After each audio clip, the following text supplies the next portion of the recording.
Es un movimiento de insurrección de nuestra organización que se llama Ejército Zapatista de Liberación Nacional, cuya dirección es mayoritariamente indígena. Hoy se inició la guerra, la revolución, aquí en la ciudad de San Cristóbal de las Casas, Chiapas. La madrugada del 1 de enero de 1994 apareció públicamente el Ejército Zapatista de Liberación Nacional y lanzó una declaración de guerra en contra del Estado mexicano, exigiendo libertad, democracia y justicia para los pueblos indígenas de México. Compatriotas, una región del estado de Chiapas ha sido afectada por la violencia. En ese entrañable estado de la República, el atraso y la pobreza vienen de muchas décadas. En los últimos 5 años se ha trabajado intensamente y se han invertido grandes recursos para revertir esta condición. Sin embargo, una organización diferente emergió en el estado de Chiapas. Profesionales de la violencia, nacionales y un grupo extranjero, ajenos a los esfuerzos de la sociedad chiapaneca, asestaron un doloroso golpe a una zona de ese estado y al corazón de todos los mexicanos. Durante 12 días hubo enfrentamientos entre el Ejército Zapatista de Liberación Nacional y las fuerzas federales lanzadas por el presidente Carlos Salinas de Gortari. Sin embargo, solamente 12 días duraron estos enfrentamientos con un resultado de apenas 100 muertos.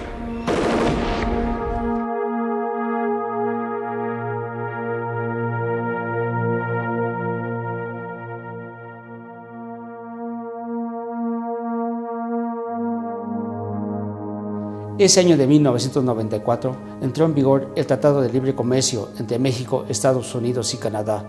El presidente Carlos Salinas de Gortari prometía la entrada del país a la modernidad, pero el Ejército Zapatista de Liberación Nacional revelaba pueblos indígenas marginados, pobres y olvidados. Mientras en Chiapas seguía el conflicto armado entre el Ejército Zapatista de Liberación Nacional y el gobierno de Carlos Salinas de Gortari, en Tijuana era asesinado el candidato del PRI a la presidencia de la República, Luis Donaldo Colosio.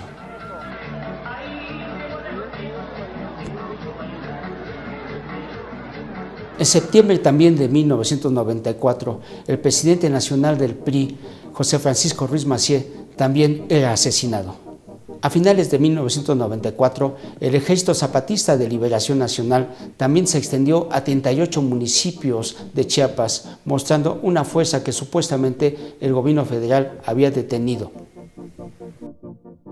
En 1995, mientras se buscaba la paz en Chiapas, el presidente Ernesto Zedillo Ponce de León lanzó una orden de aprehensión en contra de Rafael Sebastián Guillén Vicente, a quien identificaban como el subcomandante Marcos. El territorio zapatista fue cercado por los militares y durante una semana por lo menos se lo buscó, pero nunca lo aprehendieron.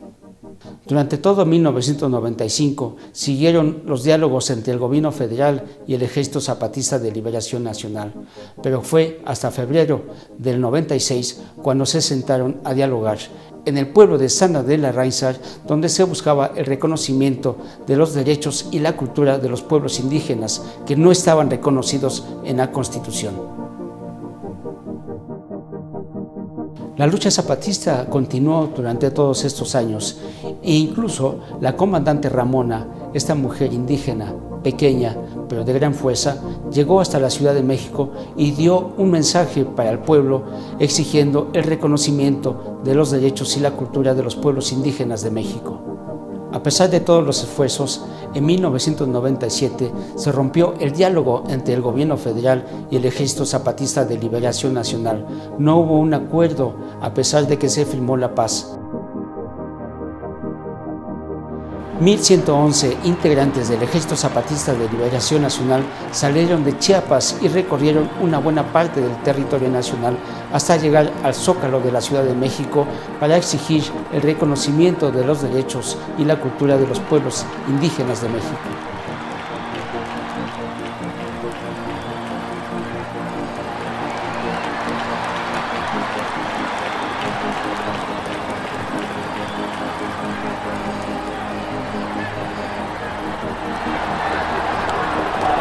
Ciudad de México.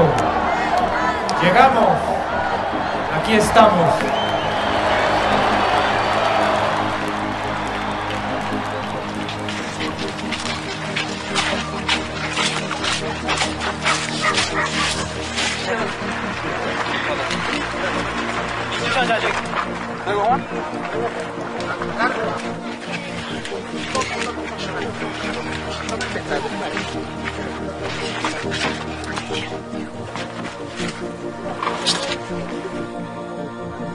En el pueblo de Acteal fueron asesinados 45 indígenas por grupos paramilitares, manchando así todos los esfuerzos que había por conseguir la paz en Chiapas.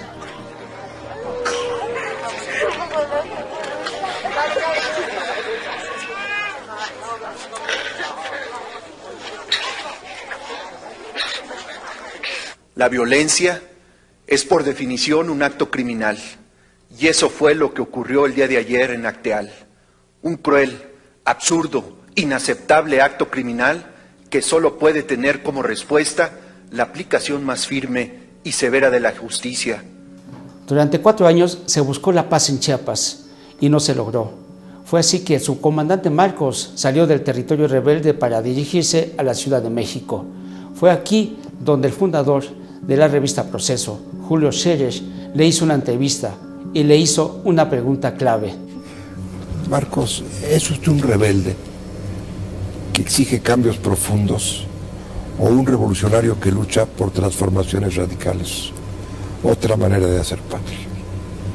Nosotros nos ubicamos más como un rebelde que quiere cambios sociales, es decir, la definición como el revolucionario clásico no nos queda. Yo pienso que el peligro es que no el peligro, pues el destino es diferente. El revolucionario tiende a convertirse en un político y el rebelde social no deja de ser un rebelde social. En el momento en que Marcos o el zapatismo se convierten en un proyecto revolucionario, quiere decir en algo que devenga en un actor político, en un actor político dentro de la clase política, el zapatismo va a fracasar. Después de participar en el Zócalo, el subcomandante Marcos se dirigió hasta la Cámara de Diputados y al Senado de la República. No entró, pero fueron los comandantes indígenas quienes participaron en la tribuna por primera vez y desde ahí exigieron que se respetaran los acuerdos de San Andrés Larraínzar. Señoras y señores legisladoras y legisladores, soy una mujer indígena y zapatista. Por mi voz hablaron no solo los cientos de miles de zapatistas del sureste mexicano, también hablaron millones de indígenas de todo el país y la mayoría del pueblo mexicano. El obispo Samuel Ruiz, Tatic, como lo reconocían los pueblos indígenas, murió en ese año. Ya no pudo ver el reconocimiento de la lucha zapatista, el reconocimiento de los derechos y la cultura de los pueblos indígenas de México. Mientras la lucha zapatista continuó exigiendo el reconocimiento de los derechos y la cultura de los pueblos indígenas, el país entró en una espiral de violencia. El movimiento de paz con justicia y dignidad marchó hacia el Zócalo de la Ciudad de México y los zapatistas dieron todo su apoyo desde San Cristóbal de las Casas. Desde el 2011 al 2018, los pueblos zapatistas siguen avanzando.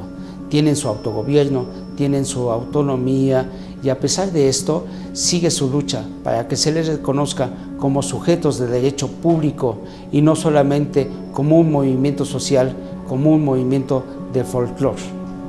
A 25 años, la lucha zapatista continúa. Si en un principio estaban en contra de participar políticamente, en la campaña del 2018 participaron impulsando la candidatura de Marichuy.